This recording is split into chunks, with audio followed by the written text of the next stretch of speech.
Manalangin po tayo.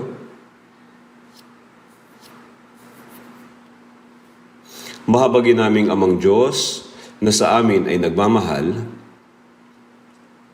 Salamat po, O Diyos, sa pagbabayad ng kahatulan at kapahamakan na nararapat ay sa amin, sa paghuhugas ng lahat ng aming mga kasalanan sa pamamagitan ng iyong mahalagang dugo, sa pagtulong sa amin upang hindi na kami muling mahatulan pa, at sa pagpapahintulot sa amin na makapasok sa walang hanggang langit. Salamat po sa pagtulong mo sa amin. Kami na mga naligtas sa pamamagitan ng iyong mahalagang dugo ay nagtitipo ng sama-sama upang purihin ka at makinig sa iyo pong salita. Naniniwala po kami na kasama ka pa rin namin ngayon. Kaya nga hinihiling po namin sa iyo na pangalagaan mo po kaming lahat at pagkalooban kami ng biyaya ang bawat isa sa amin. Ang mundo ngayon ay lalong napupuno ng kasalanan.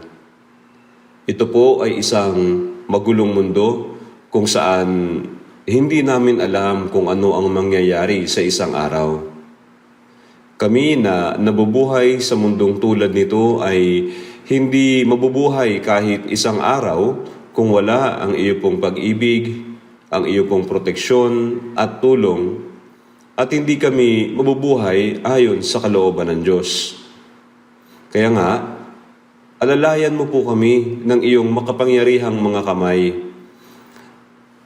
at tulungan mo po kami na huwag hayaang tuksoin ng dyablo at huwag kang biguin. Hinihiling po namin na pamunuan mo po ang nalalabi naming buhay upang kami ay mamuhay para sa iyo pong kaluwalhatian. Pakiusap, protektahan at tulungan mo po ang mga brothers at sisters upang masikap nilang maipalaganap ang iyong ebanghelyo sa maraming churches sa buong bansa at sa maraming churches sa buong mundo at sa lahat ng taong nabubuhay sa mahihirap na sitwasyon. Pakiusap, ingatan mo rin po ang mga may sakit. Ikaw ang Diyos na nagbibigay sa amin ng aming kinakailangan sa tamang oras. Kaya nga, pakiusap, tulungan mo po kaming maunawaan ng higit pa ang mga aral ng iyong salita na nais mong ipagkaloob sa amin, O Diyos, sa oras na ito. Idinadalangin po namin ang lahat ng ito sa pangalan ng Panginoong Hesus. Amen.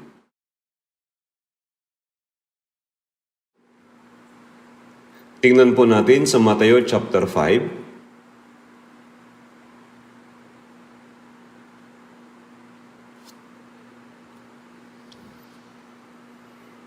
Mateo chapter 5. Mula verse 1 hanggang 12. Verse 1 hanggang 12, babasahin ko po.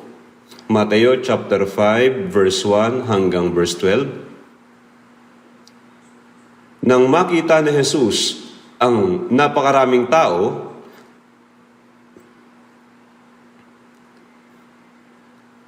umakyat siya sa bundok at pagkaupo niya ay lumapit sa kanya ang mga alagad niya.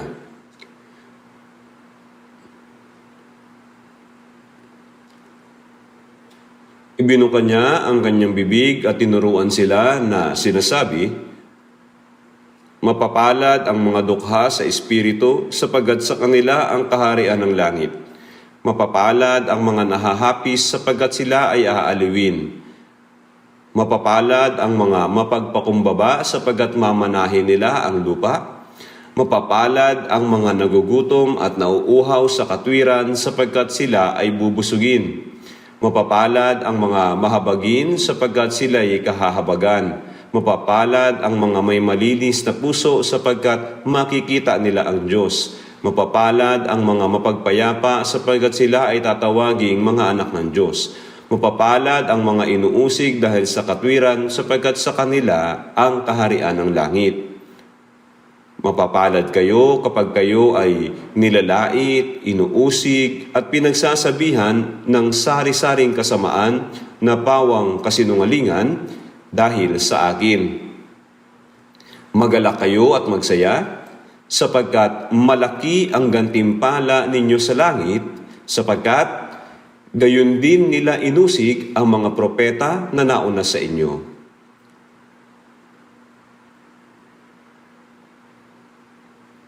Sa panahon po ng taglamig, ang mga tila patay na puno at halaman ay muling nabubuhay sa panahon ng tagsibol. Napakaganda ng panahon po ngayon, ang tagsibol. Lahat ng bagay ay gumagalaw at ang mga bulaklak ay namumukadkad.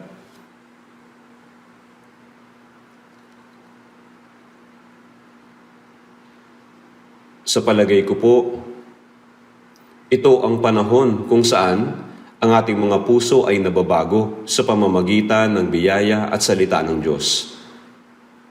Mula ngayon, pag-aaralan natin ang Mateo chapter 5 at patuloy natin itong pag-aaralan hanggang sa mga susunod pa na linggo. Ang chapter 5 hanggang chapter 7 ng Ebanghelyo ni Mateo ay ang mga itinuro ni Jesus sa maraming tao sa bundok. Gayon din, ang mga nilalaman ng Mateo chapter 5 hanggang chapter 7 ay sinasabing mahalagang mga turo dahil ang mga salita dito ay napakahalaga.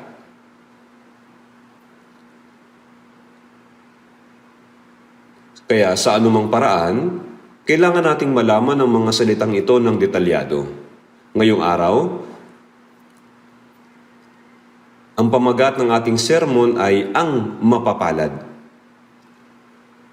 na tumutukoy po sa kaligayahan ng mga Kristiyano. Ang pagpapala na ibinibigay ng Diyos ay malinaw na ipinaliwanag dito. Sa Exodus po, sa chapter 19, verse 16 hanggang 19, matapos pangunahan ng Diyos ang mga Israelita palabas ng Ehipto, ibinigay ng Diyos ang kautusan sa kanila sa bundok ng Sinai, doon po sa ilang. Noong ibinigay niya ang kautusan, ang Diyos na nagpakita sa bundok ng Sinai ay nagpakita sa kanilang lahat sa pamamagitan ng malakas na tinig, makapal na ulap, malakas na tunog ng trompeta at ng napakadilim na usok. At ipinakita niya ang kanyang kakilakilabot na presensya doon po sa bundok ng Sinai. Dahil nagpakita siya bilang isang matuwid na Diyos at isang Diyos na humahatol sa kasalanan, sinabi ng mga Israelita na lubha kaming natatakot at nanginginig. Sinabi ng Diyos, huwag lumapit sa bundok Sinai maliban kay Moises at Aaron. Sa Exodus chapter 19 verse 21, baka sila'y lumampas upang panoorin ang Panginoon at mamatay ang marami sa kanila. Sa verse 24, baka siya ay hindi makapagpigil sa kanila. Bakit kaya ganoon ang sinabi ng Panginoon? Bagaman ang mga Israelita ay nailigtas mula sa pagkaalipin sa Ehipto, ang Diyos ay nagpakita sa kanila bilang isang nakakatakot na Diyos. Dahil sila ay patuloy na lumalaban sa Diyos at hindi sumusunod sa kanyang salita hanggang makapasok sa lupain ng Kanaan. Gayunpaman, ayon sa talatang nabasa natin, ang Diyos ay dumating sa mundong ito sa anyo ng isang tao na tulad natin.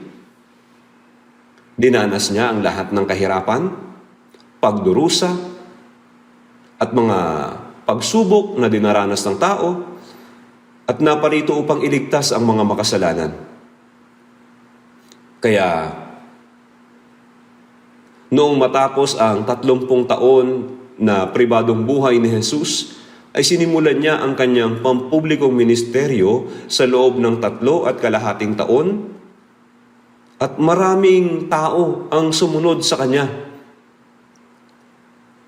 Umakyat si Jesus sa bundok at naupo. Malamang na hindi ito isang mataas na bundok, ngunit ang Panginoon ay nakaupo na dito at maraming tao ang nagtipon sa ilalim nito. Ito ang itinuro ni Jesus habang nakaupo sa isang maliit na bato at habang nakatingin sa karamihan. Sa Mateo chapter 5, chapter 6, at chapter 7. Siya ay nagpakita sa mundo bilang isang ganap na naiibang tao mula sa Diyos na nagpakita sa bundok Sinai.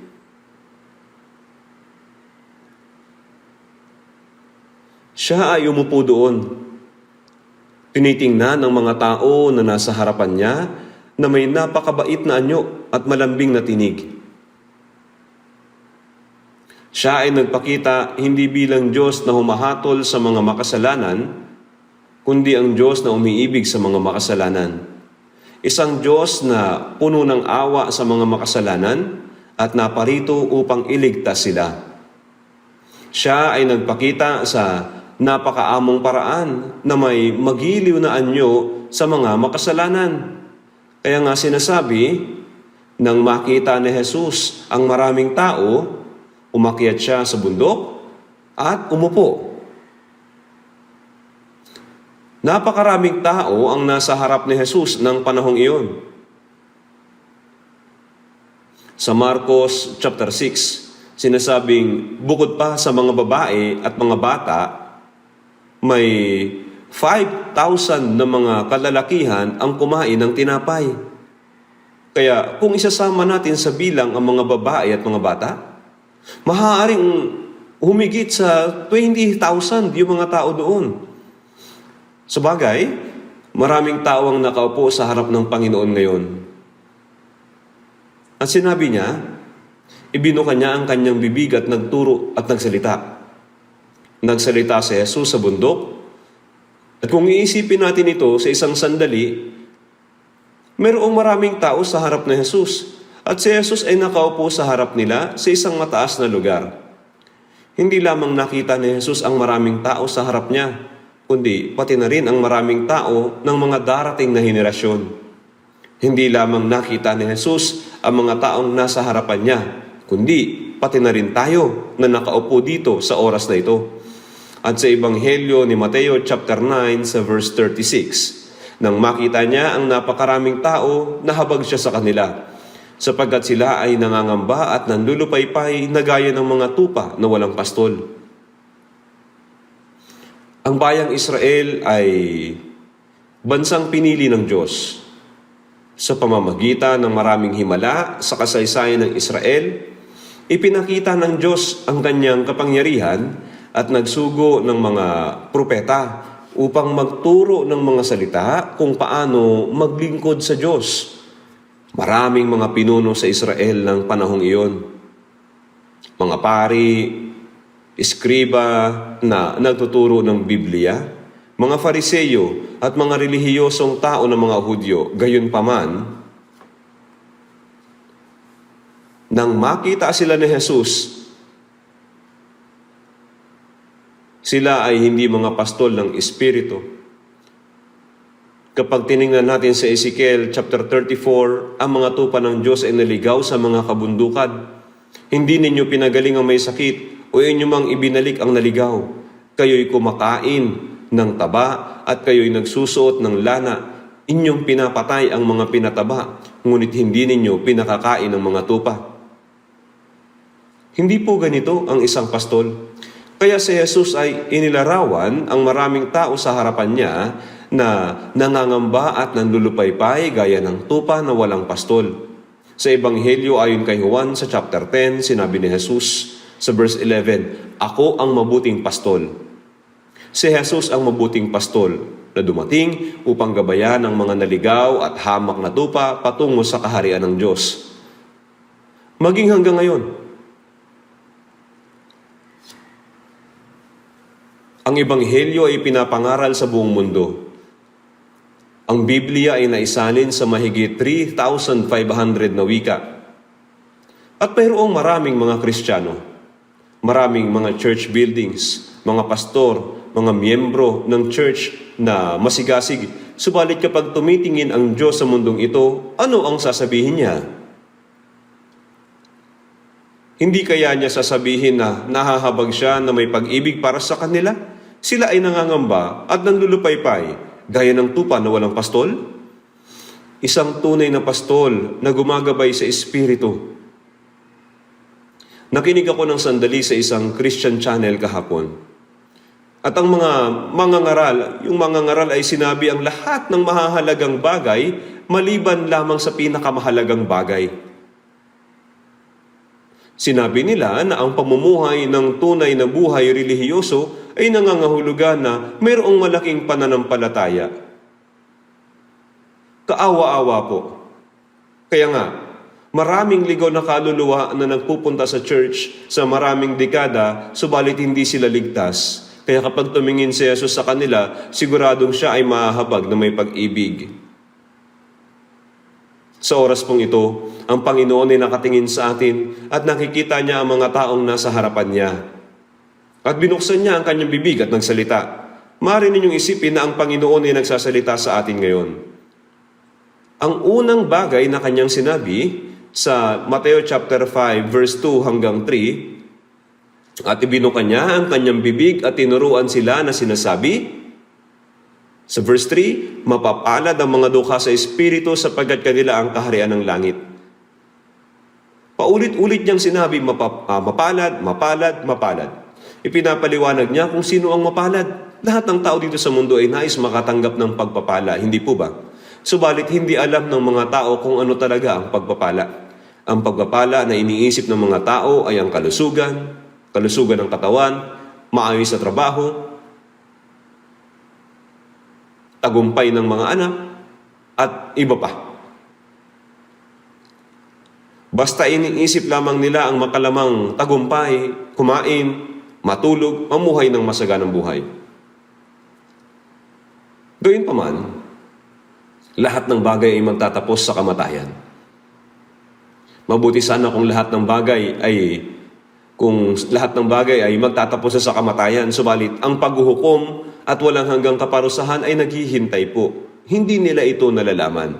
Kaya nga, ang hinahanap lamang nila ngayon ay ang mga bagay lamang na nakikita. Gayunpaman, ang biyaya na binabanggit dito ni Jesus ay hindi ganitong uri ng pagpapala.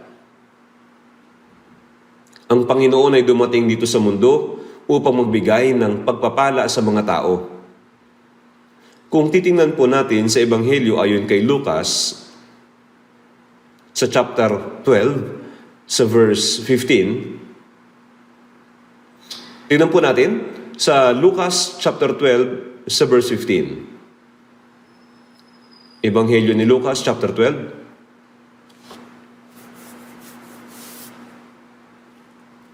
verse 15.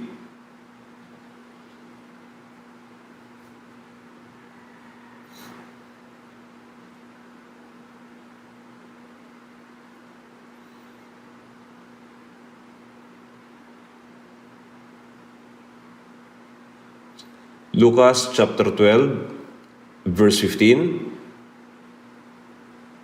Sinabi niya sa kanila, mag-ingat kayo at magbantay laban sa lahat ng kasakiman, sapagkat ang buhay ng tao ay wala sa kasaganaan ng kanyang mga ari-arian. Kaya maraming mga tao ang sumusunod kay Jesus. Sa verse 13, sinabi sa kanya ng isa sa maraming tao, Guro, sabihin mo sa aking kapatid na bahaginan ako ng mana. Ang aking kapatid na lalaki ay sakim. Gusto niyang kumuha ng mas malaking mana kaysa sa akin. Ang usaping ito ay inihayag ng mga panahong iyon. Kaya maging sa panahon po natin ngayon, kapag ang isang CEO ng isang malaking kumpanya ay namatay,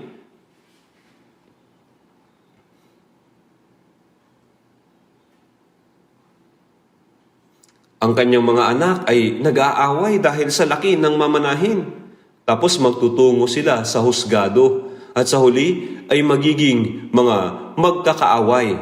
Kaya sinabi ni Jesus, Sa Lucas chapter 12 verse 14, subalit sinabi niya sa kanya, "Lalaki, sino ang nagtalaga sa akin upang maging hukom o tagapamahagi sa inyo?" Si Jesus ay hindi dumating upang maging hukom o tagapamahagi ng mana. Magiging mabuti sana kung siya ay magiging hukom at tagapamahagi ng mana. Gaano kalaki ang mana? Tawagin mo ang iyong kapatid. Makakatanggap ka ng higit kaysa iyong nakababatang kapatid. At ang nakababatang kapatid ay dapat ibahagi ang kanyang mana sa nakatatandang kapatid. At kung si Jesus ay naghahati ng mana ng maayos, maaaring maging halimbawa ito na maaaring magamit upang lutasin ang pag-aaway na dulot ng pamana. Subalit hindi ito ginawa ni Jesus. Sinabi niya na ang nakatatandang kapatid ay sakim, subalit ang mas nakababata ay higit na sakim. Hindi lamang dito. Ang kagaya nito ay nangyayari sa lahat ng tao sa paligid po natin. Kaya kapag mayroong problema, ang mga tao nagsisikap na matugunan ang kanilang kasakiman. Kaya nga sinasabi ng Biblia, mag-ingat kayo at magbantay laban sa lahat ng kasakiman. Ang isang tao ay mayroong kasakiman na hindi natatapos. Ang mga tao ay sakim sa pera, katanyagan, kapangyarihan, at kayamanan. At ang mga tao ay mayroong kasakiman na naghahanap para sa kasiyahan. Sinabi ni Jesus, mag-ingat kayo at magbantay laban sa lahat ng kasakiman, sapagkat ang buhay ng tao ay wala sa kasaganaan ng kanyang mga ari-arian. Ang layunin ng buhay at ang halaga ng buhay, ang tunay na kasiyahan ay hindi sa dami ng ari-arian. Kung ang isang tao ay maraming ari-arian, ibig sabihin ng taong ito ay mayaman. Hindi ho ba? Gayunpaman, hindi ibig sabihin nito na siya ay tunay na mayaman. Dito ay may mabuting halimbawa. Ang isang tao ay nagtanim at kalaunan nagbunga ng marami. Kaya nagtayo siya ng isang malaking kamalig at tinipon doon ang lahat ng mga ani na magagamit sa loob ng maraming taon. At sinabi niya sa Lucas chapter 12 verse 19, "Kaluluwa, marami ka ng pag-aaring nakaimbak para sa maraming taon. Magpahinga ka, kumain ka, uminom ka, magsaya ka." Sapagkat nagtipon na siya ng maraming ani na magagamit sa loob ng maraming mga taon. Ang taong ito ay mayaman at maging sa panahong iyon. Ngayon, maraming mga tao ang mayroong maraming pera na sapat upang magamit nila hanggang sa sila ay mamatay. Ang kanilang personal na yaman ay nasa mahigit bilyon. Gayunpaman, ang kasakiman ay hindi natatapos. Maraming tao sa mundo ang naiinggit sa mga mayayamang tao sapagkat iniisip nila na ang pagiging mayaman ay ang pagiging matagumpay. Subalit sinabi ni Jesus, Lucas chapter 12 verse 20, "Hangal, sa gabing ito ay kukunin ng iyong kaluluwa at kanino kaya mapupunta ang mga bagay na inihanda mo?" Sinabi ba ni Jesus na ang taong ito ay matagumpay? Hangal, sa gabing ito ay kukunin ng iyong kaluluwa. Sa tingin ba ninyo ay masisiyahan ng Espiritu sa pagkain at pag-inom? Ano man ang maranasan nila, ang mga tao sa mundong ito ay mayroong pagkauhaw sa Espiritu. Ang Espiritu ay kailangan ng buhay na ibinibigay ng Diyos at pag-asa na siya ay maaaring makapasok sa kaharian ng Diyos. Ang dahilan kung bakit nilikha ng Diyos ang tao ay ayon sa kanyang larawan ay upang bigyan sila ng buhay mula sa Diyos at ang kaharian ng Diyos bilang pagpapala. Subalit ang mga tao ay nagsisikap na punan ng kanilang uhaw sa pamamagitan ng mga bagay ng sanlibutan. Sa gabing ito ay kukunin ng iyong kaluluwa at kanino kaya mapupunta ang mga bagay na inihanda mo. Ano man ang mayroon ka, gaya ng talino, pera, karangalan o kapangyarihan, kung kukunin ng Diyos ang iyong kaluluwa, kanino kaya mapupunta ang mga bagay na inihanda mo? Sa iyo ba ito? Sinabi ni Jesus, gayon nga ang nagtitipon ng kayamanan para sa kanyang sarili, subalit hindi mayaman sa Diyos. Sa verse 21. Gaano siya kahangal? Ano yung ibig sabihin ng hindi mayaman sa Diyos? Hindi nilikha ng Diyos ang tao para lamang ibigay ang mga bagay na ito. Ang kanyang pag-ibig at ang kanyang pamanang walang hanggan sa langit, ito po yun. Nilikha ng Diyos ang tao ayon sa kanyang sariling larawan upang ang tao ay mabuhay na kasama ng Diyos sa langit at upang magtamasa ng kaluwalhatian. Subalit, hindi nila nalalaman ito at ito yung dahilan kung bakit sila naging hangal. Kaya sinasabi dito, gayon nga ang nagtitipon ng kayamanan para sa kanyang sarili, subalit hindi mayaman sa Diyos. Hindi niya alam kung ano ang tunay na pagiging mayaman. Ang mundong ito po ay pansamantala lamang, hindi po ba? Ito ay gaya lamang ng isang panaginip. Ito ay gaya ng isa lamang panaginip sa gabi. Ang buhay, isang buhay. Ang buhay ay gaya ng panaginip na walang laman. Nabuhay ka man bilang isang mayaman o mahirap, ikaw man ay matagumpay o hindi, ang buhay mo sa mundong ito ay gaya lamang ng isang gabing panaginip. Ang mga pansamantalang bagay ay hindi tunay na pagpapala. Ang pagpapala na ibinigay ng Diyos ay iba. Sa Efeso chapter 1 verse 3, purihin nawa ang Diyos at Ama ng ating Panginoong Hesukristo na siyang nagpala sa atin kay Kristo ng bawat pagpapalang espiritual sa sangkalangitan. Si Jesus ay dumating upang bigyan tayo ng tunay na pagpapala na siyang lahat ay na espiritual na pagpapala kay Kristo sa sangkalangitan. Una ay ang espiritu na nakatanggap ng kaligtasan upang maging anak ng Diyos. Ang kasunod ay ang pagkakaroon ng lahat ng pamana ng Diyos. Ang anak ng isang mayamang tatay ay mayaman din. Ang Diyos ay walang hanggan at maluwalhating Diyos. Kahit na ang tatay mo sa mundong ito ay mayaman, ito ay pansamantala lamang po. Tayong lahat ay mamamatay sa hinaharap. At sinasabi na siyang nagpala sa atin kay Kristo ng bawat pagpapalang espiritual sa sangkalangitan. Na siyang nagpapala sa atin kay Kristo ng bawat pagpapalang espiritual sa sangkalangitan. Ano ba ang pagpapala? Nang maunawaan natin ang biyaya ng Diyos, ang ating espiritu ay nakatanggap ng kaligtasan, natanggap din natin ang pagpapala. Opo. Nang matanggap natin ang kaligtasan, natanggap natin ang pagpapala na makakapunta na tayo sa langit. Kaya ngayon, sa mundong ito, naunawaan natin ang biyaya ng Diyos, natanggap ang walang hanggang katubusan, ang ating espiritu ay nakatanggap ng kaligtasan at naging mga anak ng Diyos. Ang Diyos ay kasama natin habang nabubuhay tayo dito sa mundo at natanggap natin ang maluwalhating pag-asa patungo sa walang hanggang langit. Anong pagpapala sa sanlibutan ito ang makakahigit kaysa dito? May kukumpara ba ninyo ang pagpapalang ito sa mga pagpapalang natatanggap ng mga tao na mula sa mundong ito? Ang Panginoon ay nagbibigay ng pagpapala sa mga dukha sa Espiritu. Mapapalad ang mga dukha sa Espiritu.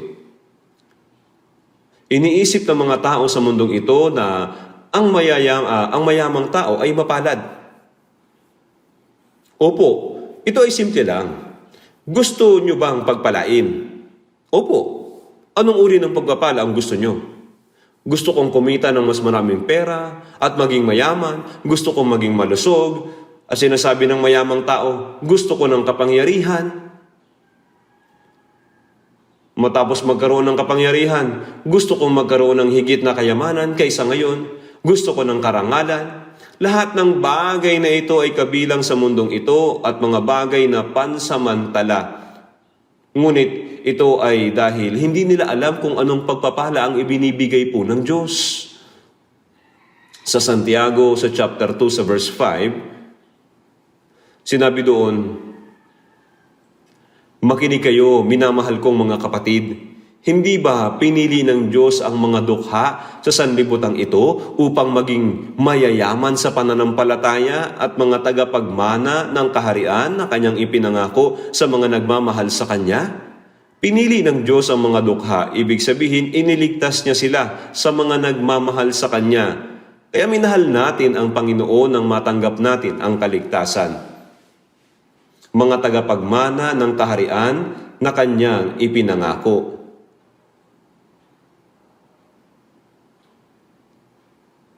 Ito ang pagpapala po ng Diyos. Ang dukha sa Espiritu, ibig sabihin, hindi po ito yung dukha sa mga pisikal na bagay, kundi ang Espiritu po yung dukha. Kaya nga po, sa Ecclesiastes chapter 5, sa verse 15 hanggang 16, kung paanong siya'y lumabas sa sinapupunan ng kanyang ina, gayon siya muling aalis. Hubad siyang dumating. Wala siyang anumang madadala mula sa kanyang pagpapagod na kanyang madadala sa kanyang kamay.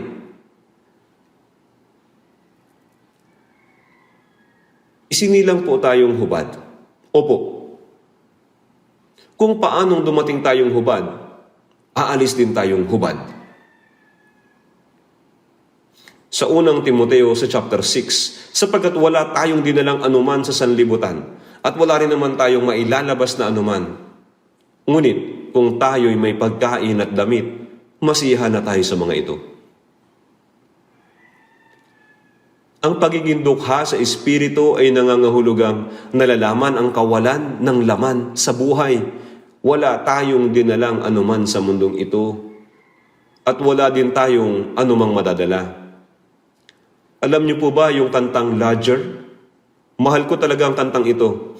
Life is a wayfaring life. We brought nothing into this world and carry nothing out.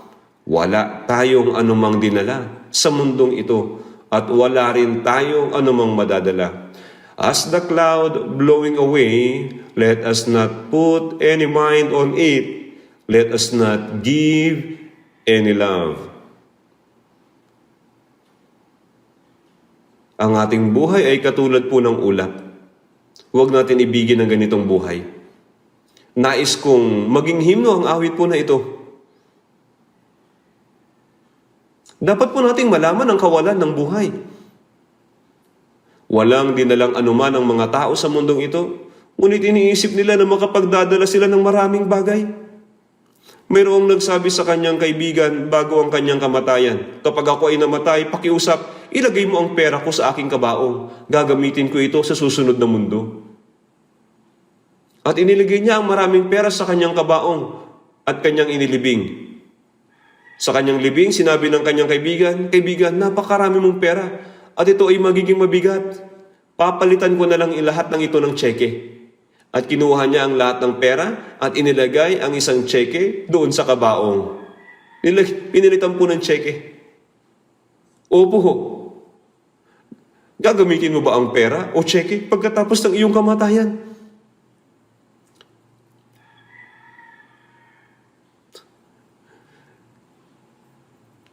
Gusto ng mga tao na dalhin ito maging pagkatapos ng kanilang kamatayan. Kaya may patay na naglabas ng kanyang kamay.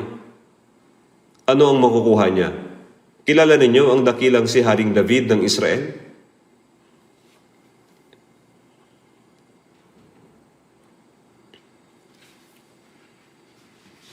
Sinakop niya ang lahat ng mga bansa sa palibot niya at nakamit ang isang pinagkaisang kaharian. Mayroong isang bituin sa pamamagitan ng dalawang tatsulok sa national flag po ng Israel. Tinatawag ito bilang Star of David. Siya ang pinakadakilang hari ng Israel. Pagkatapos niyang sakupin ang maraming bansa at nakamit ang pinagkaisang kaharian, nanalangin po siya tulad ng sa Awit, chapter 39, verse 4 hanggang 7. Sabi niya doon, Panginoon, ipaalam mo sa akin ang aking katapusan at kung ano ang sukat ng aking mga araw. Ipaalam sa akin kung gaano kadaling lumipas ang aking buhay. Ang aking katapusan. Ipaalam mo sa akin ang aking katapusan at kung ano ang sukat ng aking mga araw. Ipaalam sa akin kung gaano kadaling lumipas ang aking buhay. Kaya nagtanong siya upang malaman niya ang kanyang kahinaan nang siya ang pinakamakapangyarihan. Opo, kilala niyo po ba si Napoleon? Sinabi niya, ang salitang imposible ay wala sa aking diksyonaryo. Meron siyang ambisyon na sakupin ang mundo, ngunit habang nabubuhay sa pagkatapon sa St. Helena Island, matapos matalo sa digmaan ng Waterloo, sinabi niya, ako ay isang bigo. Wala siyang magagawa bago maging imposible. Marami ang nangako ng katapatan, ngunit pinagtaksilan nila ako. Sinabi niya ang kanyang lubos na pagkabigo. Marami siyang binasang mga aklat at sa palagay ko, binasa din po niya ang Biblia sa huli.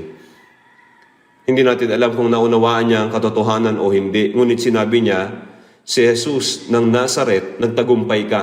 Jesus na ipinako, nagtagumpay ka. Dahil maraming taong nagmamahal kay Jesus at nagbigay ng kanilang buhay para sa Kanya. Ito po ay totoo. Ang Panginoon ang pinakadakilang nanalo. Nang si Jesus ay namatay sa krus, ito ay tila siya ay lubos na nabigo. Ngunit napagtagumpayan niya ang kamatayan at ang kapangyarihan po nito. Muli siyang nabuhay at nasakop ang kapangyarihan ni Satanas at naging Panginoon ng buhay at hari ng mga hari na nagligtas ng mga kaluluwa ng mga tao. Hindi ko alam kung gaano niya ito kaalam. Ngunit sinabi niya, Jesus ng Nazaret, nagtagumpay ka. Sinabi niya, at si Haring David, sinabi niya po ito, Panginoon, ipaalam mo sa akin ang aking katapusan at kung ano ang sukat ng aking mga araw. Ipaalam sa akin kung gaano kadaling lumipas ang aking buhay. Narito, ang aking mga araw ay ginawa mong iilang mga dangkal at sa paningin mo'y tulad sa wala ang aking buhay. Tunay na bawat tao'y nakatayong gaya ng isang hininga lamang. Narito ang aking mga araw ay ginawa mong iilang mga dangkal. Kung maglalagay ka ng langgam sa iyong kamay, ito ay gagapang saglit at pagkatapos siya ay mahuhulog. Tunay na ang bawat tao ay nakatayong gaya ng isang hininga lamang. Ibig sabihin po nito na kahit na ang isang tao ay may kayamanan at kapangyarihan, hindi magtatagal, ito po ay maglalaho. Tunay na ang tao ay lumalakad na gaya ng anino. Ang anino ay sumusunod sa nilalang, ngunit sa lalong madaling panahon ay nawawala din. Tunay na sila'y nagkakagulo ng walang kabuluhan. Ang tao ay nagbubunton at hindi nalalaman kung sinong magtitipon. At ngayon, Panginoon, sa ano pa ako maghihintay? Ang aking pag-asa ay nasa iyo. Basahin po ninyo ng mabuti itong awit chapter 39 verse 4 hanggang 7 pag uwi po ninyo sa bahay. Sinabi ni David, at ngayon, Panginoon, sa ano pa ako maghihintay? Ang aking pag-asa ay nasa iyo. Si David ay isang matalinong tao na tunay na naniniwala sa Diyos. Sa Santiago chapter 4 verse 14, gayunman ay hindi ninyo nalalaman kung ano ang magaganap bukas. Ano ba ang inyong buhay? Kayo nga'y isang singaw na sa sandaling panahon ay lumilitaw at pagkatapos ay naglalaho. Sabi sa Santiago chapter 4 verse 14, ang kayamanan, karangalan at kapangyarihan ng sanlibutang ito ay baliwala. Mula sa mga Amerikanong mayayaman, merong isang tao na ang pangalan ay Howard Hughes. Nagpapatakbo siya ng movie studio, airline, hotel at isang kasino. Kumikita po siya ng maraming pera sa pamamagitan ng pagsusugal, sa pamamagitan ng pagsasamantala sa mabubuting relihiyosong tao sa Las Vegas. Isa siyang business magnate noon. Ngunit, nang siya ay nagkasakit at namatay,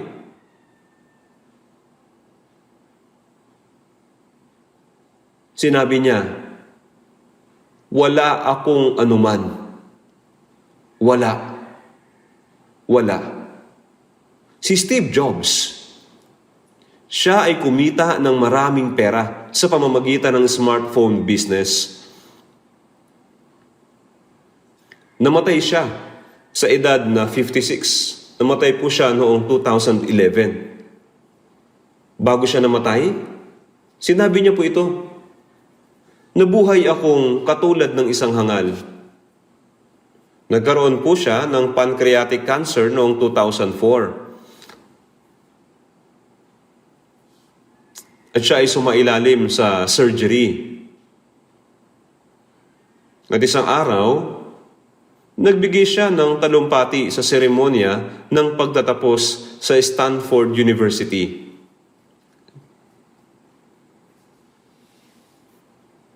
Sabi niya, kung iisipin ng isang tao na malapit na siyang mamatay, ito ay malaking tulong sa kanya sa paggawa ng mahahalagang desisyon.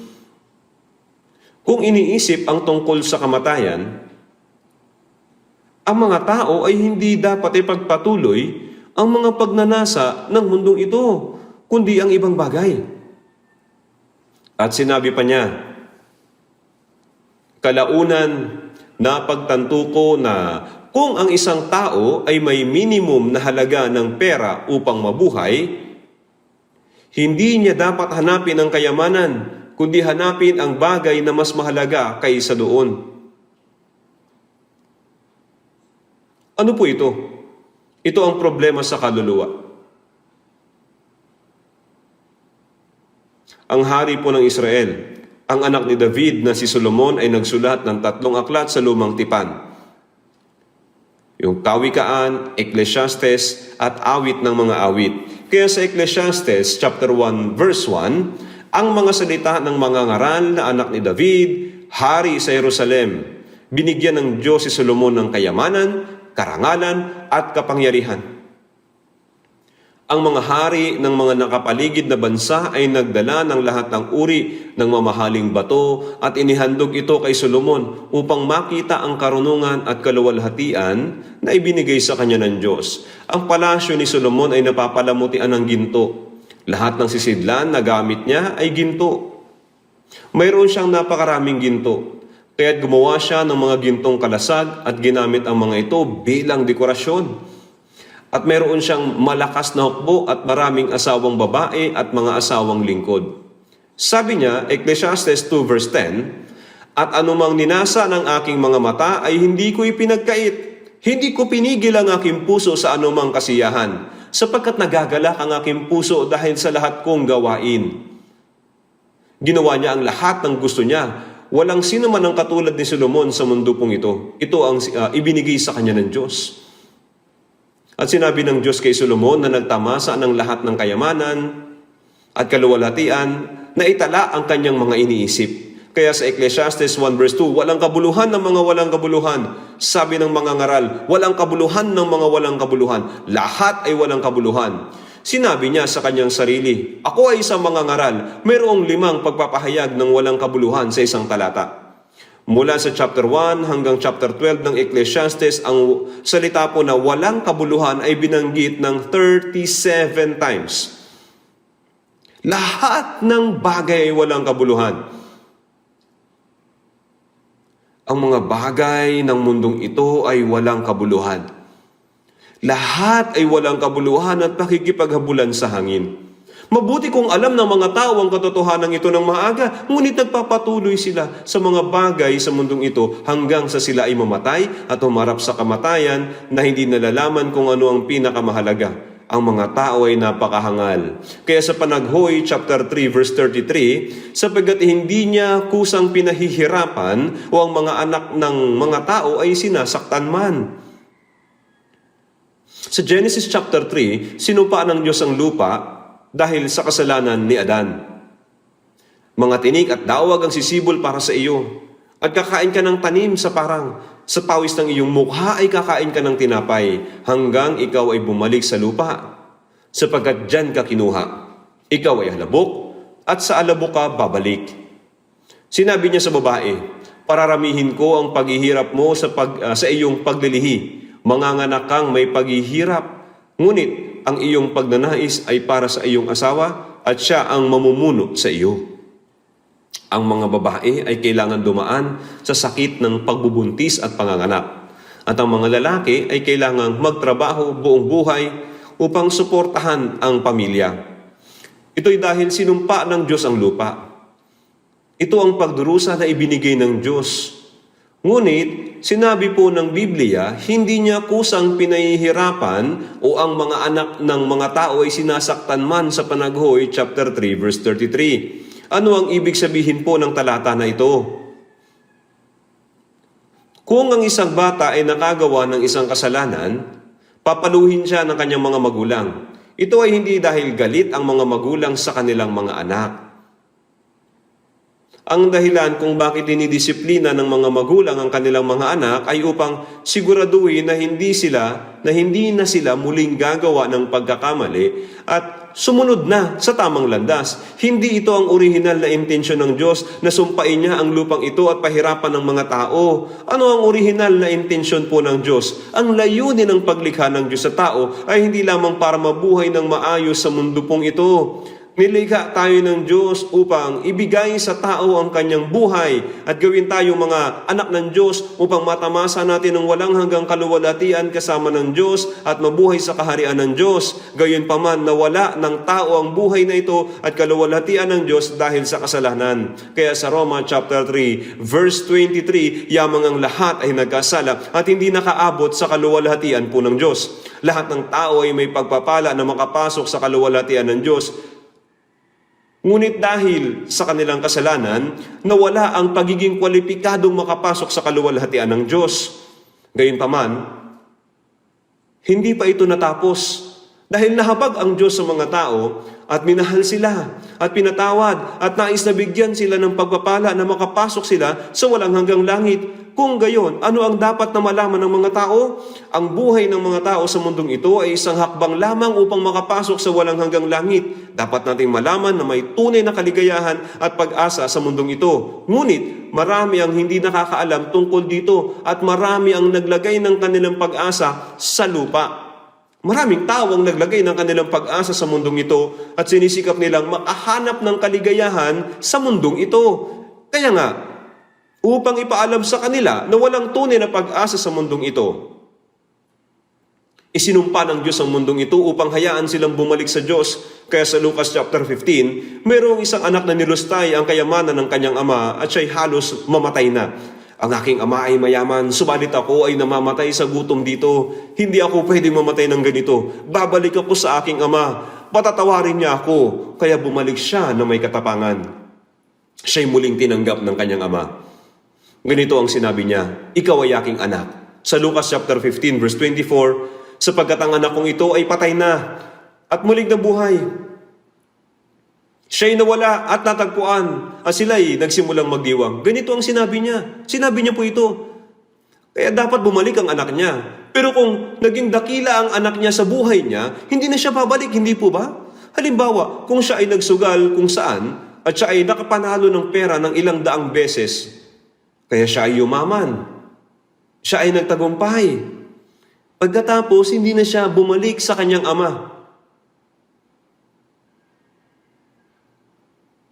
Pero dahil malapit na siyang mamatay, kaya bumalik siya sa kanyang ama. Bakit isinumpa ng Diyos ang lupang ito? Dahil gusto niyang malaman natin na walang kaligayahan at tunay na pag-asa sa mundong ito. Kaya nga sa Isaiah 38 verse 17, narito, tiyak na para sa aking kapakanan, nagtamo ako ng malaking kahirapan.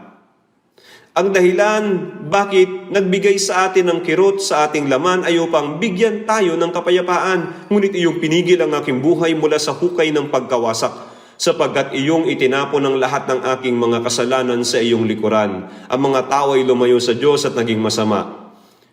Minahal ng Diyos ang espiritu ng tao. Naawa siya sa kanila. Pinatawad niya ang lahat ng ating mga kasalanan sa pamamagitan ni Jesucristo. Ngunit iyong pinigil ang aking buhay mula sa hukay ng pagkawasak, sapagkat iyong itinapon ang lahat ng aking mga kasalanan sa iyong likuran. Itinapon ng Diyos ang ating mga kasalanan sa lugar na hindi nakikita. At sinabi niya na dapat tayong bumalik sa Kanya. Sa Isaiah 44 verse 22, aking pinawi na parang ulap ang mga pagsuway mo at ang iyong mga kasalanan na gaya ng ambon. Manumbalik ka sa akin sapagkat ikaw ay tinubos ko.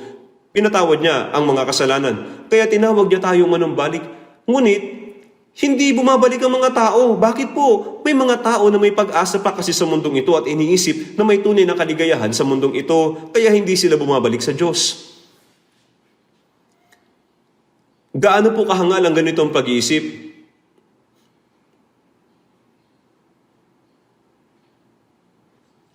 Ang mga tao ay dapat na malito tungkol sa kanilang espiritu, ngunit kung sila ay namumuhay bilang mayaman, hindi nila maramdaman ang conflict ng kanilang espiritu. Kung palagi silang kumakain at umiinom, hindi nila maririnig ang daing ng kanilang espiritu sa kirot ng espiritu. Kumakanta, umiinom, sumasayaw sila gamit ang mga maiingay na instrumentong pangmusika. Kahit na ang kanilang espiritu ay dumadaing na iligtas ninyo ang aking espiritu, ngunit hindi nila ito pinapansin. Kaya, sinusubukan nilang maghanap ng mga hindi karapat-dapat na bagay sa mundong ito. Kaya nga, hindi nila matatanggap ang walang hanggang pagpapala. Kaya nga, sinisikap nilang ayusin ang mundong ito upang gawin itong kahanga-hanga at mahusay na masayang mundo. Iniisip nila na okay lang na gawing langit ang mundong ito. At iniisip nila kung nasaan ang langit. Kaya sinusubukan nilang paunlarin ng agham, sibilisasyon, sining, at sinisikap nilang gawing mas kahanga-hanga ang mundo po na ito. Kaya, mukha talagang maganda ngayon. Nagmumukha pong maganda ang mundong ito ngayon. Tama po ba? Gayunpaman, maaari bang ayusin ng mga tao ang lupa na isinumpa ng Diyos? Maaari ba nilang ayusin ng kanilang sarili ang sumpa ng Diyos? Basahin po natin sa Isaiah chapter 5. Isaiah chapter 5. Isaiah chapter 5, verse 8. Isaiah chapter 5, verse 8. Hayaan po ninyong basahin ko mula verse 8. Babasahin ko magmula verse 8 hanggang 12. Kahabag-habag sila na nagdudugtong ng bahay sa bahay, na nagdaragdag ng bukid sa bukid, hanggang sa mawalan na ng pagitan, at kayo'y patirahing nag-iisa sa gitna ng lupain. Sa aking pandinig, ang Panginoon ng mga hukbo ay sumumpa. Tiyak na maraming bahay ang magigiba, malalaki at magagandang bahay na walang naninirahan, sapagkat ang 8 ektarya ng ubasan ay magbubunga ng 5 galon, at 10 omer ng binhi ay magbubunga lamang ng 1 efa. Kahabag-habag sila na bumabangong maaga sa umaga upang sila'y makasunod sa nakalalasing na inumin, na nagpupuyat hanggang sa kalaliman ng gabi, hanggang sa mag-alab ang alak sa kanila. Sila'y may lira at alpa, pandereta at plauta at alak sa kanilang mga kapistahan, ngunit hindi nila pinahalagahan ang mga gawa ng Panginoon o minasdan man nila ang gawa ng kanyang mga kamay. Ito'y naisulat 2,700 years ago. Ano po sa palagay ninyo? Ang mga tao ay nabubuhay ng katulad nito sa mundong ito. Kahabag-habag sila na nagdudugtong ng bahay sa bahay, na nagdaragdag ng bukid sa bukid. Ang mga tao po ay nagtatayo ng higit na matataas at magagandang bahay. Nagdaragdag ng bukid sa bukid. Sila'y nagbubungkal upang kumain at mabuhay, kaya nga hanggang sa mawalan na ng pagitan, at kayo'y patirahing nag-iisa sa gitna ng lupain. Nang wala ang Diyos, tulad ng Tore ng Babel, ang mga taong lumayo sa Diyos ay nagtayo ng Tore ng Babel upang abutin ang taluktok ng langit. Huwag tayong maghiwa-hiwalay. Makakagawa tayo ng magandang mundo upang mabuhay na wala ang Diyos. Sinisikap nilang ayusin ang lupain na isinumpa ng Diyos. Sa aking pandinig ang Panginoon ng mga hukbo'y sumumpa. Narinig ni Isaias ang salita ng Diyos. Tiyak na maraming bahay ang magigiba. Oo, tama po ito. Kapag nakikita ko ang construction ngayon, pinagmamalaki ng bawat bansa na nagtayo kami ng pinakamataas na gusali. 110 na palapag, 120 na palapag, 130 na palapag. Pinakamataas ang gusali namin. Napakadakila. Ngunit sabi ng Diyos, tiyak na maraming bahay ang magigiba. Wawasakin ito ng Diyos. Kapag tinignan natin sa Apokalipsis, mayroong mga lindol. Kaya nawawasak ang mga palasyo. Mawawasak ang lahat sa pamamagitan ng nuclear explosion. Tiyak na maraming bahay ang magigiba, malalaki at magagandang bahay na walang naninirahan. Bawat tao ay mamamatay. Sinong mananatili? Kapag nakikita ko ang pagtatayo ng gusali, sa palagay ko, iniisip nila na maaari silang mabuhay ng ilang libo o 10,000 taon, o kahit na maaari silang mamatay, maaari lamang silang mabuhay ng higit sa 100 years. Sa Europa, kung magtatayo sila ng isang gusali,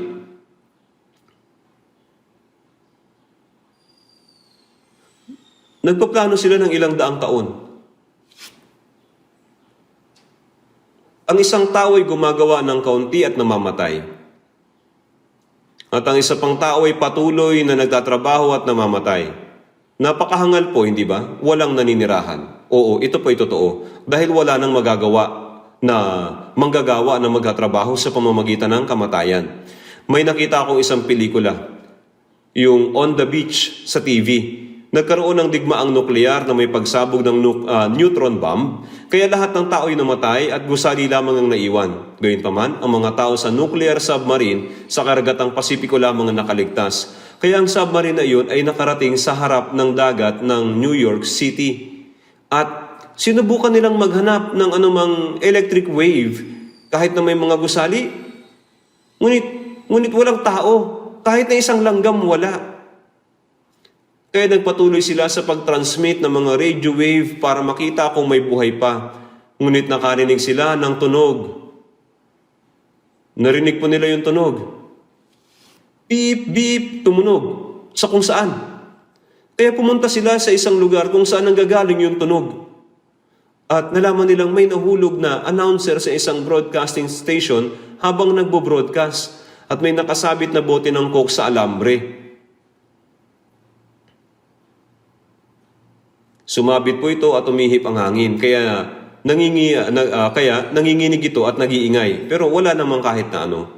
At sa huli, namamatay din ang mga taong nakaligtas doon sa submarine. Ang mga tao ay maaaring mamatay mula sa isang neutron bomb o isang nuclear bomb kapag sumabog ito at sila ay namatay sa isang dagat ng apoy. Winawasak ng Diyos ang sino mang humahamon sa Kanya na mabubuhay magpakailanman sa mundong ito. Alam niyo po ba? Kaya sa Isaiah chapter 5 verse 9, sa aking pandinig ang Panginoon ng mga hukbo ay sumumpa. Tiyak na maraming bahay ang magigiba, malalaki at magagandang bahay na walang laman. Sabi din sa verse 10, kahit ang 8 hektarya ng ubasan ay magbubunga lamang lang 5 galon, at 10 omer ng binhi ay magbubunga lamang ng 1 efa. Anong ibig sabihin na hindi mabisa ang pagsasaka kahit sila ay nagsasaka? Nagpadala ang Diyos ng tagutom at lahat ay namatay sa gutom. Ano sa palagay mo ang mangyayari sa inaharap? Ang mga bansang may sandatang nuklear ay nagmumura sila sa isa't isa na para bang isang digmaang nuklear ay malapit ng sumiklab anumang sandali. Sabi, hindi maaaring mangyari yan. Ang mga tao ay waring naniniwala sa swerte. Ngunit ano ba ang sinasabi ng Biblia? Isaiah 28:22, kaya't ngayon huwag kayong manuya, baka ang mga panali sa inyo ay magsitibay, sapagkat ako ay nakarinig ng utos ng pagkawasak mula sa Panginoong Diyos ng mga hukbo sa buong lupa. Sinasabi na nagpasya na ang Diyos na wasakin ang buong daigdig. Kaya sa Mateo chapter 24 verse 14, ang magandang balitang ito ng kaharian ay ipahahayag sa buong daigdig bilang patotoo sa lahat ng mga bansa, at pagkatapos ay darating ang wakas. Ngayon na ang katapusan. Ano man ang iyong tingnan, tiyak na nabubuhay tayo sa mga huling araw. Kailangan nating maghanda para mabilis na lumipat sa isang permanenteng lugar. Sinisikap nating mabuhay ng nakatuon ang ating puso sa mundo na para bang ang mga taong hindi mabubuhay sa mundong ito ng wala pang 100 taon ay magagawang mabuhay ng 10,000 taon. Kaya kahabag-habag sila na bumabangong maaga sa umaga upang sila'y makasunod sa nakalalasing na inumin na nagpupuyat hanggang sa kadaliman ng gabi, hanggang sa mag-alab ang alak sa kanila. Sila'y may lira, alpa, pandereta at plauta at alak sa kanilang mga kapistahan. Ngunit hindi nila pinahalagahan ang mga gawa ng Panginoon o minasdan man nila ang gawa ng kanyang mga kamay. Kaya mga tao ay bumuo ng lahat ng uri ng mga bagay para sa katawan. Pinaunlad ang sining at pag-awit. Sila rin ay kumakain, umiinom, ang sumisigaw na may kasamang salteryo, alpa at alak. Ngunit hindi sila interesado kung ano ang ginagawa ng Diyos. Kapag tinitingnan ng mga tao ang lahat ng mga bagay na nilikha ng Diyos, ni minsan ay hindi nila inisip kung sino ang lumikha sa mga ito. Hindi iniisip ng mga tao kung sino ang nag-angkin ng kasaysayan at kung ano ang magiging katapusan ng kasaysayang ito. Hindi ba't binigyan ng Diyos sa mga tao ng ebidensyang mapagkakatiwalaan naman nila? Binigyan tayo ng Panginoon ng ebidensya, ngunit hindi ito iniisip ng mga tao. Ipinadala ng Diyos ang kanyang bugtong na anak upang mamatay sa krus upang tubusin ang mga kasalanan ng tao at iligtas ang kaluluwa, ngunit hindi inisip ng mga tao ang gawa ng Diyos. Kaya walang kasing sama ang tao.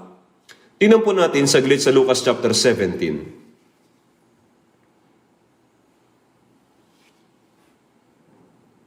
Lucas chapter 17.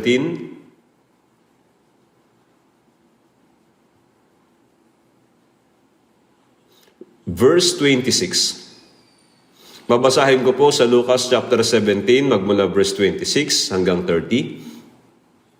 26 hanggang 30. At kung paano ang nangyari sa mga araw ni Noe, ay gayon din naman ang mangyayari sa mga araw ng anak ng tao. Sila'y kumakain at umiinom, sila'y nag-aasawa at pinag-aasawa hanggang sa araw na pumasok sa daong si Noe at dumating ang baha at nilipol silang lahat. Gayon din ang nangyari sa mga araw ni Lot. Sila'y kumakain at umiinom, bumibili at nagbibili, nagtatanim at nagtatayo. Subalit ng araw na umalis sa Sodoma si Lot, umulan ng apoy at asupre mula sa langit at pinuksa silang lahat. Gayon din naman ang mangyayari sa araw ng anak ng tao ay mahayag. Sinasabi na noong baha ni Noe, ang daong ay lubos na naihanda at si Noe ay nangaral ng paghuhukom. Malapit na ang panahon para hatulan ng Diyos ang mundo. Hahatulan niya ang mundo sa pamamagitan ng tubig. Pumasok tayo sa daong at sama-samang maligtas. Pero sabi ng mga tao, baliw ba ang matandang Noe? Saan manggagaling ang tubig kapag umulan? Hindi pa kasi umuulan noon. Ang pagsasaka ay posible sa pamamagitan po ng pagbaba ng hamog sa mga halaman. Kaya walang nakinig. Pinakinggan nila ang mga salita ni Noe bilang isang baliw. Kaya hanggang sa araw na pumasok sila sa daong, ang mga tao ay kumakain, umiinom, bumibili, nagbebenta, nagtatanim, nagtatayo ng mga bahay, nag-aasawa at pinag-aasawa. Ang parehong bagay po ay nabanggit sa Mateo chapter 24. Kaya sa Lucas 17 verse 28, gayon din ang nangyari sa mga araw ni Lot. Nang ang Sodoma at Gomorra ay puno ng kasalanan, nawasak ang lunsod sa pamamagitan ng apoy at asupre. Ngunit iniligtas ng Diyos si Lot at ang kanyang pamilya. Hindi po ba? Sa Lucas chapter 17 verse 28 hanggang 29, subalit ng araw na umalis sa Sodoma si Lot, umulan ng apoy at asupre mula sa langit at pinuksa silang lahat.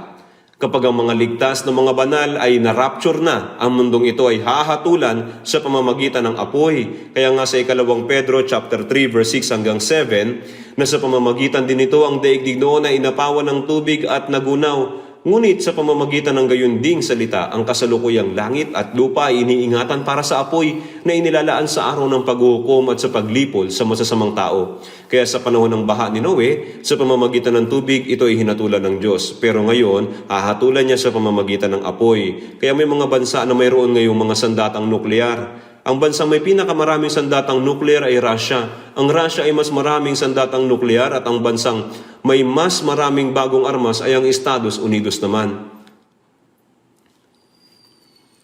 Maraming mga bansa ang may mga sandatang nuklear upang wasakin ang mundong ito. At hindi natin kailangan ng maraming sandatang nuklear. Kailangan lang natin magpasabog ng iilang piraso. Sinabi ni Putin na madalas siyang gagamit ng mga sandatang nuklear. Kung maglulunsad si Putin ng mga sandatang nuklear, lahat ay mamamatay sa parehong araw. Ang isang bansang may mga sandatang nuklear ay mabibigo. At ang isang bansang apektado ng mga sandatang nuklear na iyon ay mabibigo din. Ang North Korea ay may mga sandatang nuklear at ngayon ay nagbabanta sa Estados Unidos. Hindi na kailangan ng mga sandatang nuklear sa Korean Peninsula. Kung magpapaputok lang po ng multiple cannons ang North Korea, tapos na po eh. Ang North Korea ay bumubuo ng maraming rocket launcher. Kamakailan nakita ko itong ibinalita sa TV. Sinabi nila na kung magpapaputok ang North Korea ng napakalaking bilang ng maraming mga rocket launcher na nakaset up sa ceasefire line, dilipad ito hanggang sa Busan sa South Korea. Kung ang North Korea ay magdaragdag ng isa pang masamang sandata sa maraming rocket launcher, ang South Korea ay matatapos sa pamamagitan lamang ng pagpapaputok ng maraming rocket launcher. Nanonood lang ba ang Korean government? Hindi po. Higit pa riyan ang inihanda ng Korea. At kung sumiklab ang digmaan sa Korea, may magsasabi na ang Korea ay dapat gumawa ng preemptive strike. Sinabi nila, kung may mga palatandaan ng digmaan, dapat munang magpaputok ng mga kanyon. Kaya naglunsad ang Korea ng surveillance satellite, isang artificial satellite. Ang plano ay maglunsad ng satellite sa ating bansa at kunan ito kung mayroong anumang senyales na mangyayari sa North Korea. Kung gayon, ano pong mangyayari? Sa Russia naman, si Putin o sino man. Ano kayang uri ng alkohol ang mayroon sa Russia? Kapag may nagsabing lasing ang pinuno, pagkatapos lamang ng isang shot ng vodka, nalasing yung pinuno, tapos sinabihan siya, "Hoy, pindutin mo yung pindutan." Pindutin ang pindutan? Oo, pindutin mo. Lilipad na yung mga sandata, mamamatay ang lahat. Kung ang North Korea ay gagamit ng mga sandatang nuklear, ito ay matatapos sa parehong araw. Hindi lamang ito tumutukoy sa North Korea, kundi pati na rin sa Russia at China. Pero ngayon, kapag nakikita ko nag-aaway ang mga tao, hindi ko alam kung gaano naiinip yung mga Koreano. Kapag nag-aaway ang mga Koreano, sabi nila, "Sige, papatayin kita kahit namamatay ako." Dati, sabi nila, "Papatayin kita at nabubuhay ako." Pero ngayon, iba na. "Papatayin kita kahit na mamamatay ako." Pero hindi naman nila tinutuloy dahil hindi naman talaga sila matapang. Pero sa huli, lahat ng sangkatauhan ay mamamatay. Kung sumiklab ang digmaang nuklear, sinabi ng mga scientists na magwawakas ang mundo sa loob lamang ng 30 minuto. Sinasabi nila na ang mundo ay masusunog ng higit 100 beses. Ang Biblia ay nagsabi na ng pagwasak ng Diyos sa Sodoma at Gomora sa pamamagitan ng apoy at asupre. Ito po ay isang pagpapakita ng halimbawa na hatulan ng Diyos ang mundo sa pamamagitan ng apoy. Magiging ganito sa araw na magpakita ang anak ng tao. Bago dumating ang Panginoon, hahatulan muna niya ang mundo. Gayunpaman, kung titingnan po natin sa Lucas chapter 16, verse 19 hanggang 25, alam niyo po ang lahat ng ito. Mayroong isang taong mayaman na nagsusuot ng kulay ube at pinong lino at nagpipista araw-araw sa maraming pagkain. Kaya itong mayaman lagi nagdaraos ng piyesta ng labis-labis, kumakain, umiinom, nagsasaya. Ngunit sa harap ng bahay ng mayamang lalaki, nasa pintuan po si Lazaro na isang pulubi. Kaya sa Lucas 16 verse 20, "At sa kanyang pintuan nakahandusay ang isang pulubi na ang pangalan ay Lazaro na puno ng mga sugat. Maging ang mga aso ay lumalapit at hinihimuran ng kanyang mga sugat at kinakain po niya yung pagkain na uhuhulog mula sa hapag ng mayaman. Sa bahay ng mayaman, pinagkakakitaan niya ito. Parang ibinabahagi niya ito sa aso. At isang araw, namatay din ang mayaman na may matabang tiyan na nakabalot sa isang kobrikama na seda. Oh, naku po, dumating at umalis ang mangkok ng manggagamot. At pagkatapos, namatay na siya. Marami sana ang umawit bilang pagduluksa sa kanyang pagkamatay. Magsisimula yung kaguluhan pagkatapos niyang mahimlay sa isang malaking libingan at maayos na nakaayos ang himlayan niya. Kaya nasusulat sa Lucas 16 verse 22 hanggang 23, namatay din ang mayaman at inilibing. At mula sa Hades na kanyang pinagdurusahan, at nangyari, namatay ang pulubi at siya din ay dinala ng mga anghel sa kandungan ni Abraham sa verse 22. Na hindi nangangahulugan na ang lahat ng mayayaman ay mapupunta po sa impyerno, ha? At lahat ng pulubi ay mapupunta na sa langit. Ang taong mayaman ay hindi pinangalanan ng Biblia, pero ang pulubi ay Lazaro. Ibig sabihin, tinulungan ng Diyos. Gaya ng sinabi po ni David, "Ang aking pag-asa ay nasa iyo." Ito ang puso ng isang Kristiyano na ang pag-asa ay nasa Diyos lamang, na ang kaaliwan ay nasa Diyos lamang. Ang punto ay kailangan nating maging mahirap sa ating puso. Maraming mga born again ang talagang nabubuhay sa kahirapan at may pusong dukha. Pero inilagay nila ang kanilang pag-asa sa Diyos. Hindi nila inilalagay ang kanilang pag-asa sa mundong ito. Kaya nasusulat na ang Lazarus na iyon ay ang naligtas na Kristiyano na napunta sa paraiso at ang mayaman naman ay napunta sa impyerno, sa Hades. Sinasabi ng Biblia na mahirap para sa mayaman ang maligtas. Sinabi ni Jesus sa Mateo chapter 19 sa verse 23, mahirap para sa isang mayaman ang pumasok sa kaharian ng langit. At sa verse 24, mas madali pa sa isang kamelyo ang dumaan sa butas ng isang karayom kaysa sa isang mayaman ang pumasok sa kaharian ng Diyos. Kaya sinabi, mas madali pa sa isang kamelyo ang dumaan sa butas ng isang karayom kaysa isang mayaman na pumasok sa kaharian ng Diyos. Kaya paano dadaan ang kamelyo sa butas ng karayom?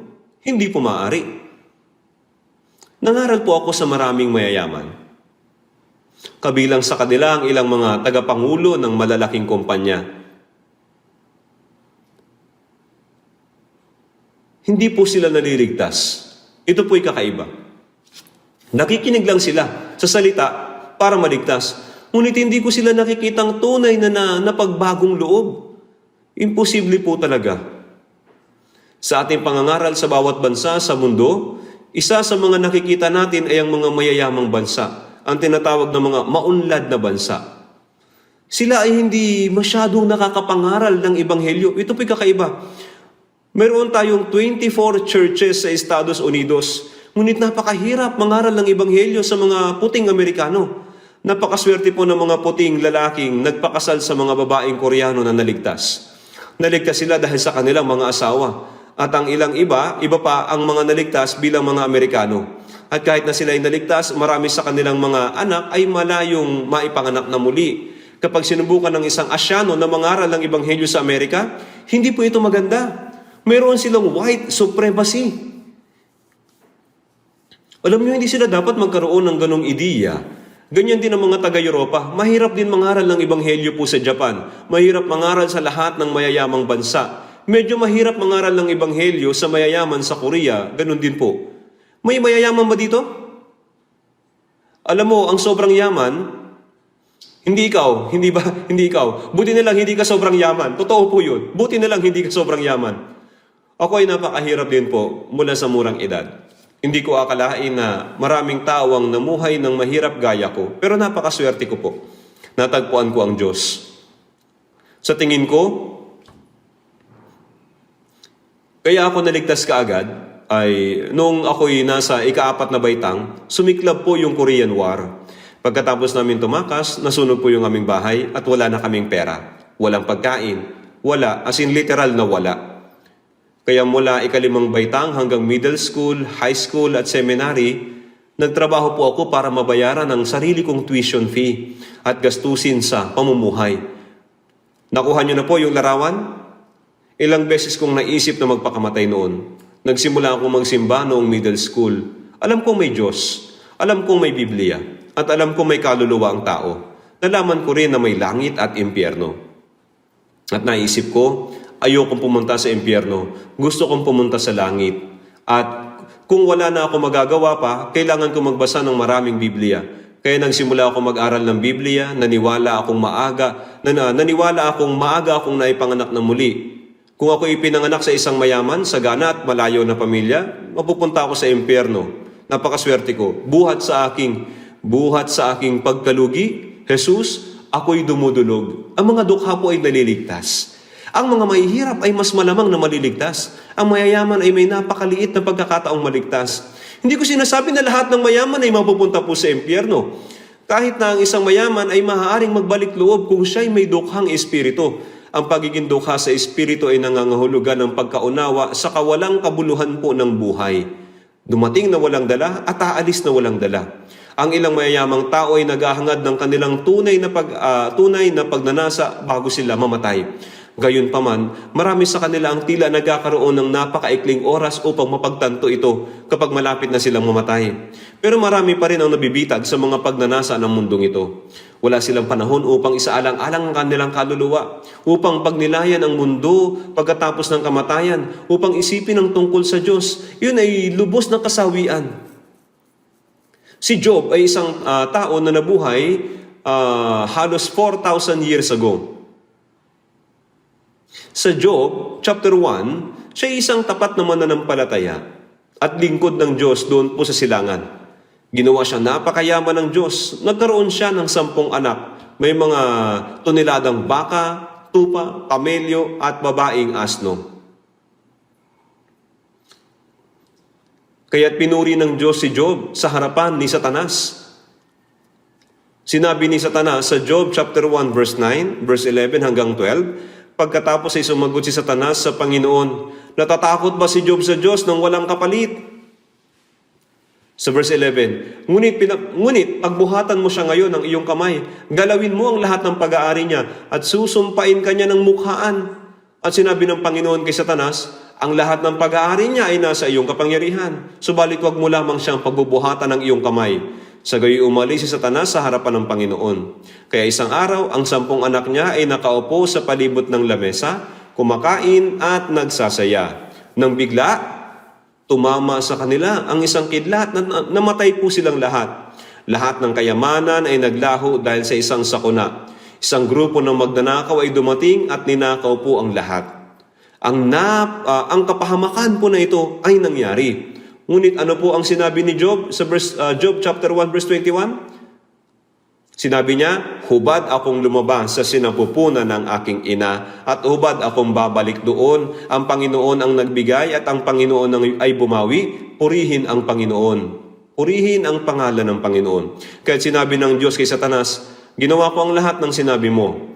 Sa Job chapter 2 verse 3, siya'y nanatili pa rin sa kanyang katapatan, bagaman ako'y inudyukan mo laban sa kanya upang sirain siya ng walang kadahilanan. Kaya sinabi ni Satanas, ngunit iunat mo ngayon ang iyong kamay, galawin mo ang kanyang buto at laman at kanyang susumpain ka ng mukhaan. Sa Job chapter 2 verse 6, sinabi ng Panginoon kay Satanas, siya ay nasa iyong kamay, ingatan mo lamang ang kanyang buhay. Siya ay nagkasakit mula ulo hanggang paa, siya ay nagdusa araw at gabi. Kinayod niya yung kanyang katawan ng isang basag na palayok at isinumpa maging ang araw ng kanyang kapanganakan. Siya'y dumaing, bakit pa ako ipinanganak? Sana ako'y namatay na sa sinapupunan ng aking ina dahil ito'y sobrang sakit. Ngunit hindi niya sinisi ang Diyos.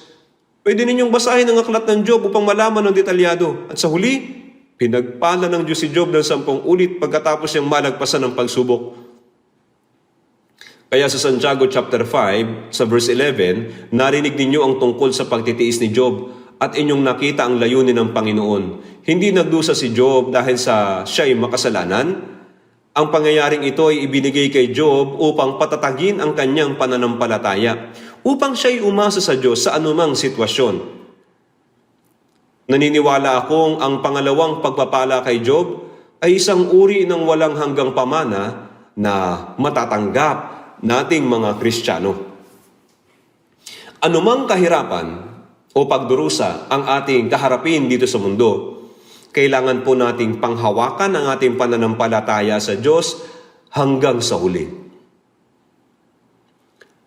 Sa Roma chapter 8 verse 35, sino ang makapaghihiwalay sa atin sa pag-ibig ni Kristo? Ang kahirapan ba? O ang kapighatian? O ang pag-uusig? O ang taggutom? O ang kahubaran? O ang panganib? O ang taba? Kahit ang tagutom o ang kahubaran o ang taba o kamatayan ay hindi makapaghiwalay sa atin mula sa pag-ibig ni Kristo. Nangangahulugan itong sinusubok ang ating pananampalataya. At sa palagay ko na itinuturo sa atin na pagkatapos nating malampasan ng pagsubok, bibigyan niya tayo ng pagpapala sa walang hanggang kaharian ng Diyos.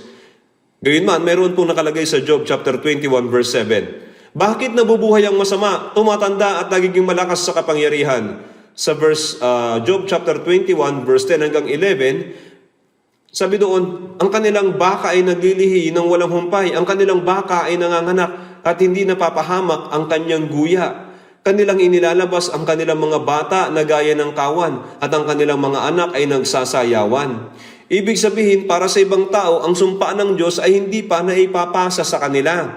Nabubuhay sila ng mas mahaba. At mayroong pangyayari kung saan namamatay din po sila ng walang karamdaman.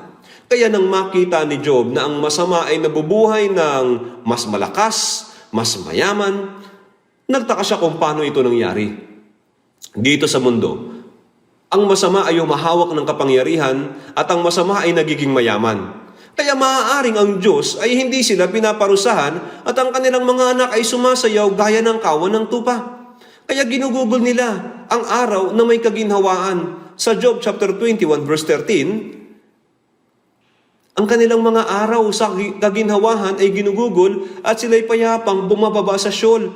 Sila'y babagsak sa huli sa impyerno. Silang lahat ay gaya ng baboy sa pistahan. Ang baboy po ay pinapakain po ng mabuti, hindi ba?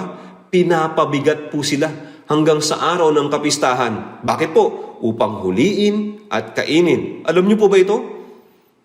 Kaya kapag nakikita ninyo ang mayayamang tao dito sa mundo ay napapabuti, isipin po ninyo, sila ay baboy sa isang handaan. Wala kayong dapat na ikainggit sa kanila. Pinagmamasdan sila ng Diyos, tinitingnan sila ng Diyos kung sila ba ay magsisisi. Alam niyo po ba sa Bible,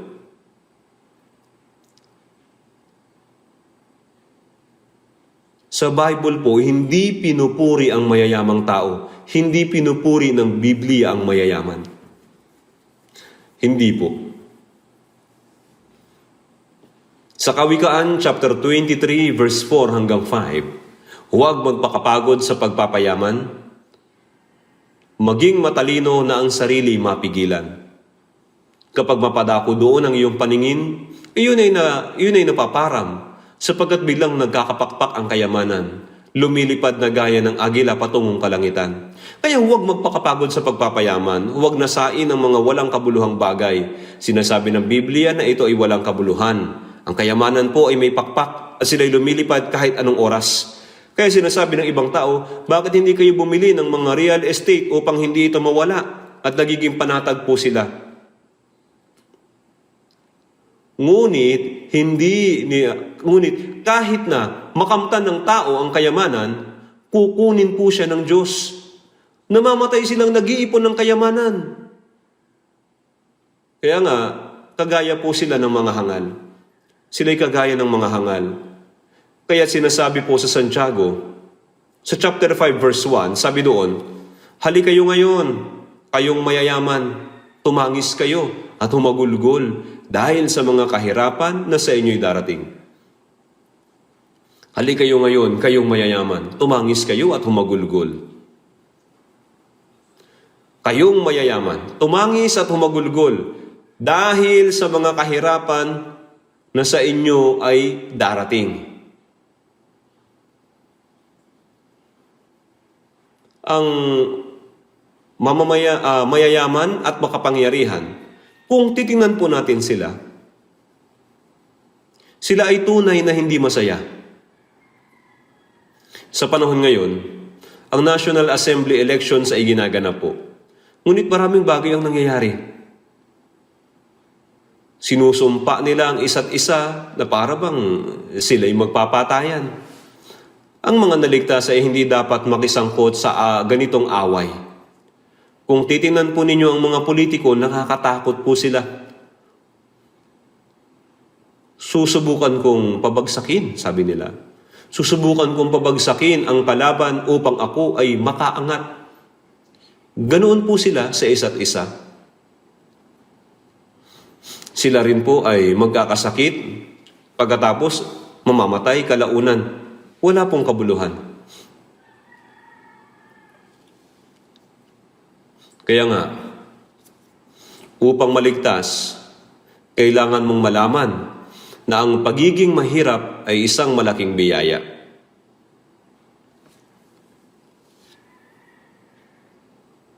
Mataas po ang tsansa ng mga mahihirap na maligtas. Kaya, kahit na ang mayaman ay maaaring maligtas, kung mayroon silang dukhang puso, ang iba ay dukha sa katawan. Subalit problema, mayaman sa puso. Kakaiba po ito. Bakit po ganun? Ang taong iyon ay magiging mayaman. Sabi niya, noong ako po'y nakapag-evangelize ng isang babaeng nagmamay-ari ng isang tindahan, sabi niya, huwag kang magsalita ng ganyan. Ang church ay para sa mayayamang tao, para sa mga komportable. Kaya paano ang mga kagaya naming mga abala sa paghahanap buhay, paano dadalo sa church? Langit at impyerno, wala akong oras na pag-isipan yan. Nangungupahan ako ngayon ng isang maliit na tindahan para magnegosyo at ang pangarap ko ay kumita ng sariling pera at magkaroon ng sariling tindahan. Ano ang gagawin mo kung magkakaroon ka ng sariling tindahan? Magpapatayo naman ako ng gusali. O pagkatapos nun, ano na? Di gumawa tayo ng 2 gusali. Ang kanilang layunin ay wala pong katapusan. Sa Awit, chapter 62, verse 10, sa pangingikil ay huwag kang magtiwala, sa walang kabuluhang pagnanakaw ay huwag kang umasa. Kung ang mga kayamanan ay lumago, huwag ninyong ilagak doon ang inyong puso.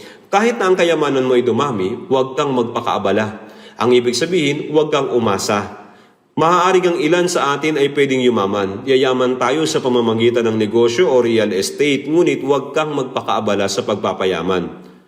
Kaya nga kung titignan po natin sa unang Juan sa chapter 2, verse 15 hanggang 17. Huwag ninyong ibigin ang sanlibutan ni ang mga bagay na nasa sanlibutan. Ang pag-ibig ng Ama ay wala sa sino mang umiibig sa sanlibutan.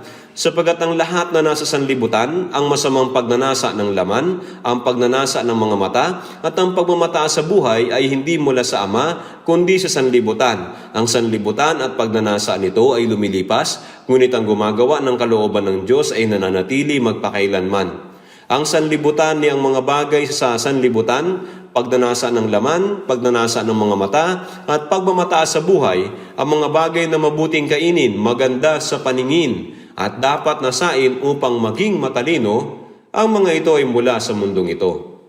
Ang sanlibutan at ang pagnanasa nito ay lumilipas, ngunit ang gumagawa ng kalooban ng Diyos ay nananatili magpakailanman. Ang talatang ito ay nakaukit sa lapida ng sikat na American evangelist na si D.L. Moody. Ngunit ang gumagawa ng kalooban ng Diyos ay nananatili magpakailanman. Ano ang kalooban ng Diyos? Sa Juan chapter 6 verse 40, sapagkat ito ang kalooban ng aking Ama na ang bawat nakakakita sa anak at sa kanya'y sumasampalataya ay magkaroon ng buhay na walang hanggan at muli ko siyang bubuhayin sa huling araw. Ang kalooban ng Diyos para sa atin ay maligtas at magkaroon ng buhay na walang hanggan.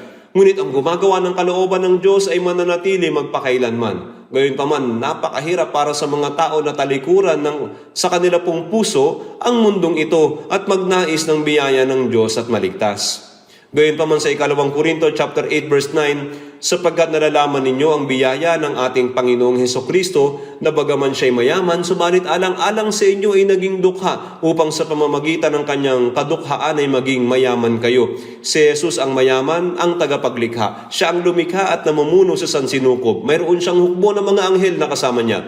Siya ang nakaupo sa trono ng kaluwalhatian ng Diyos. Kaya mayroon bang higit na mas mayaman kaysa kay Jesus? Ngunit siya'y naging dukha. Gaano siya naging dukha? Siya ipinanganak ng isang birhen at siya ipinanganak sa isang sabsaban sa Bethlehem. Siya ay anak ng isang dukhang karpintero at nabuhay po siya ng 30 taon ng ganito. Siya ay nabuhay ng 30 taon bilang anak ng karpintero. Walang sino mang nakakaalam na siya ang Kristo, ang anak ng Diyos. Kasi paano nga naman nila malalaman? Kaya walang nakaalam eh. At kahit sa loob ng 3.5 taon ng kanyang pampublikong ministeryo, si Jesus ay nagsalita sa harap ng templo sa Jerusalem. Noong mga araw na iyon ay wala man lang lugar na paghigaan ng kanyang ulo at sa gabing iyon ay pumunta siya sa bundok ng Olibo at natulog kasama ang kanyang mga alagad sa malamig na hamog. Siya ay hinahabol at sa huli, ang isang walang salang lalaki ay hinatulan ng kamatayan at ibinitin sa krus at siya ay namatay. Sa Deuteronomy chapter 21 verse 23, ang taong binitay ay sinumpa ng Diyos. Siya na walang kasalanan ay sinumpa sa halip na tayo at namatay kapalit natin. Pagkatapos niyang maipanganak sa sabsaban, hinirap ni Jesus ang sinapupunan ni Maria ng 10 buwan at naging anak ng mahirap na karpinterong si Jose. Inupahan niya ang bahay sa 30 taon at hiniram lahat ito ni Jesus. Ang kanyang libingan ay inupahan ng 3 araw at tanging krus lang ang kanyang pagmamay-ari. Gaano po ba siya kadukha? Isaiah 53 verse 2, sapagkat siya'y tumubo sa harapan niya na gaya ng sariwang pananim at gaya ng ugat sa tuyong lupa. Siya'y walang anyo o kagandahan man na dapat nating pagmasdan siya at walang kagandahan na maiibigan natin sa kanya. Siya'y hinamak at itinakwil ng mga tao. Siya'y hinamak at hindi natin siya pinahalagahan. Itinakwil din po siya ng mga Israelita. Kaya gaano ba siya naging dukha? Bakit siya naging dukha? Upang sa pamamagitan ng kanyang kadukhaan ay maging mayaman kayo. Upang maging mayaman kayo. Sa pamamagitan niya, ang ating mga kasalanan ay pinatawad at tayo po ay naligtas, naging mga anak ng Diyos at tayo ay naging mayaman na makakapasok na sa kaharian ng Diyos upang sa pamamagitan ng kanyang kadukhaan ay maging mayaman kayo. Kaya nga ang Panginoon ay naging napakadukha upang iligtas tayo eh. At paano naman si Apostol Pablo? Pagkatapos niyang maunawaan ang biyaya ng Diyos at naligtas, siya ay naging hubad, gutom, puyat, hindi makakain. Giniginaw po siya at nanginginig. Ito'y upang maipangaral ang Ebanghelyo. Sinasabi na siya ay madalas na hubad at walang pagkain.